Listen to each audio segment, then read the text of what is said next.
এক চাচার চাচি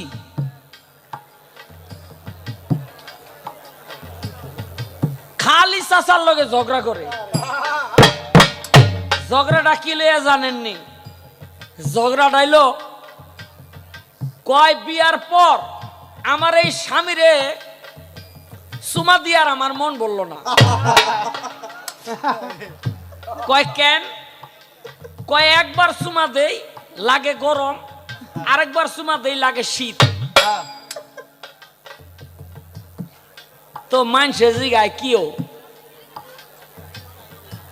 এই তোমারে একবার চুমা দিলে গরম পায় বেটি, আরেকবার চুমা দিলে শীত পায়, কারণটা কি? কয় ভাই কইও না, ও বৎসরে দুইবার চুমা দেয়, একবার শীতকালে আরেকবার গরমকালে।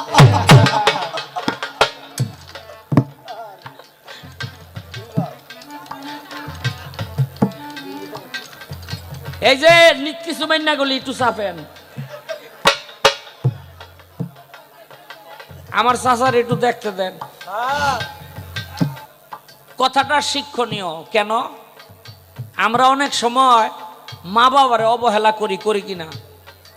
অনেক যুবক আছে মা বাবারে অবহেলা করে। ও ভাই,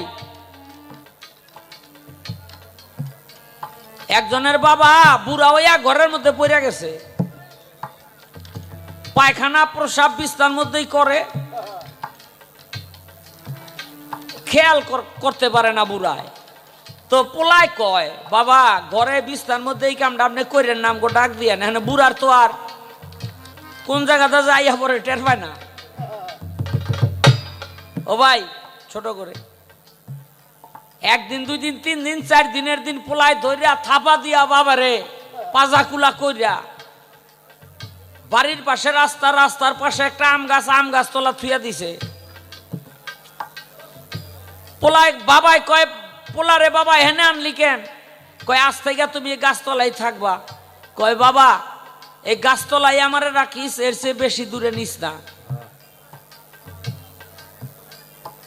পোলায় কয় বাবা কেন? কয় বাবা রে, তোর মতো জুয়ান থাকতে আমি আমার বাপের এই আম গাছতলায় আনছিলাম, আমি যদি বেশি দূরে নিতাম, আমি যেই পর্যন্ত আনছি ওই পর্যন্তই তুই আনছ, আমারে যদি তুই বেশি দূরে নেস, পিছে চাইয়া দেখ তোর ফলা খারাপ, তরে আমারে যেই পর্যন্ত নিবি ওই পর্যন্তই নিব। কি আমারে তুই যেই পর্যন্ত নিবি তোরে ওই পর্যন্তই নিব। তাই বাবারে, এই পৃথিবীতে যত আপনজন আছে তার মধ্যে মা বাবার চেয়ে আপনজন আর কেউ নাই।